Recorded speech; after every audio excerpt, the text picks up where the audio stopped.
الرجيم بسم الله الرحمن الرحيم صدق اللہ العظیم.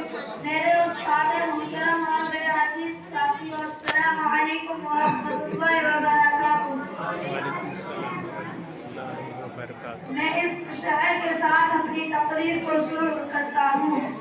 تم آسمان پر گئے تو چاند سے کہنا، جہاں پر ہم ہیں وہاں روشنی بہت کم ہے. مجھے بتائے کہ وہ فلسطینی بچہ کیسے اور کیوں کر جیے جس کا سارا خاندان فقط ایک حملے میں شہید کر دیا گیا. وہ ماں کیسے اور کیوں کر جیے جس کا لبتے جگر اس کے سامنے آدھا کیا جائے. وہ بچی کیسے اور کیوں کر جیے جو ڈاکٹر بننے کی خواب دیکھتی رہی مگر اس کے گھر، اس کے اسکول اور اس کے خاندان سمیت اس کے خواب بھی ریزہ ریزہ ہو گئے. کہتے ہیں کاغذ کی بناتا تھا کشتیاں، ہاتھوں سے اپنے پار لگاتا تھا کشتیاں. بچہ ملا ہے آج وہ ساحل پہ موت کے، کل جو پانی میں بہاتا تھا کشتیاں. خیر یہ چھوڑے میں کس کس کو بیان کروں گا اور کس کس گھر کا دکھ سناؤں گا. یہاں تو سبھی بکھڑا پڑا ہے. بچے یہ لکھتے ہوئے چلے جاتے ہیں کہ کہاں ہے وہ جن کا سبق ہمیں کتابوں میں سے پڑھایا جاتا تھا. کہاں ہے وہ مسلمان جو ایک 10 صحابی تھا. کہاں ہے غوری، کہاں ہے فاتح. کیا کوئی غزنبی نہیں آئے گا؟ بیت المقدس کی دیواریں پکار رہی ہے کہ دیکھو مجھے بچانے. کیا کوئی ایوبی نہیں آ رہا ہے؟ آواز آتی ہے کہ اسلام امن کا درس دیتا ہے. اب اسلام میں کوئی محمد بن قاسم پیدا نہیں ہوتا. اسلام امن کا درس دیتا ہے. اب اسلام کسی عبد الحمید کو جنم نہیں دیتا. اب اسلام میں کوئی صلاح الدین ایوبی نہیں آتا. اسلام امن کا درس دیتا ہے. اب اسلام میں کوئی طارق بن زیاد ساحل پہ کشتیاں نہیں چلاتا. ملک کے 57 ممالک پہ ایسا وقت بھی آنا تھا کہ غیرت کا جنازہ اٹھ چکا ہے. اب کوئی پکارو صلاح الدین ایوبی کو. کیا ایوبی اٹھ قبر سے حال دیکھ اپنی مسجد اقصی کا. ایوبی اٹھ قبر سے کہ اسلام کی بیٹیاں پکار رہی ہے. تلواریں بیچ کر مسلح خرید لیے تم نے. بیٹیاں لٹتی رہی اور تم کو آگے کرتے رہے. افسوس کہ ہم بھول چکے ہیں. اظہار بدر پیدا کر فرشتے تیری نصرت کو اتر سکتے ہیں قطار در قطار اب بھی.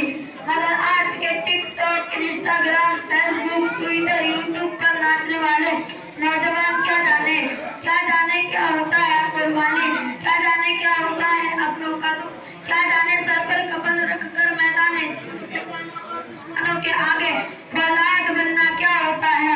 یہ فیشن کے دل دادا کیا جانے ان کے آبا گھوڑوں کی ننگی پیٹھوں پر ملک فتح کر لیے تھے. پوری دنیا کے حکمران مگر سادے لباس.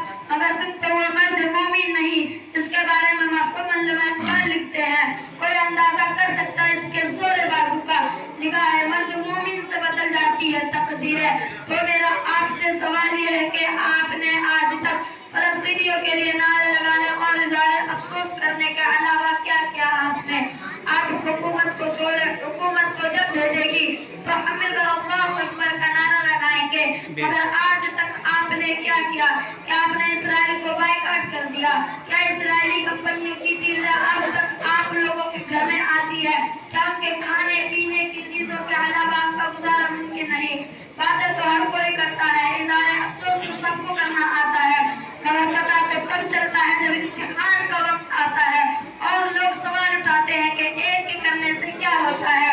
مگر بھائی قطرہ قطرہ مل کر ہی دریا بنتا ہے. آپ باتوں کو چھوڑے، آپ اپنا بتائیں. کیا آپ کا ضمیر گوارا کرتا ہے کہ آپ کے دیے گئے پیسوں سے ان معصوم فلسطینیوں کے لیے دم بارود خریدے جائے، ان کی لاشیں گرائی جائے؟ آپ باتوں کو چھوڑے، آپ اپنا بتائیں. کل وہ آپ صلی اللہ علیہ وسلم کے سامنے جو آپ کے لیے ساری زندگی روتے رہے کس منہ سے جائیں گے؟ آپ نے خدا کو اپنا جواب دینا ہے. آپ نے اپنا حساب دینا ہے، دوسروں کا نہیں. اور آخر میں اسرائیل کا نام لے کر میں اپنی زبان کو گندی نہیں کرنا چاہتا ہوں. اس شعر کے ساتھ میں اپنی تقریر کو ختم کرتا ہوں. بستر پہ پڑے تکان نکلے گی تیری، کھل کھل کر ستم کے کھیل کھیلے تم نے، گھٹ گھٹ کر بدن سے جان نکلے گی تیری. وما علینا الا البلاغ.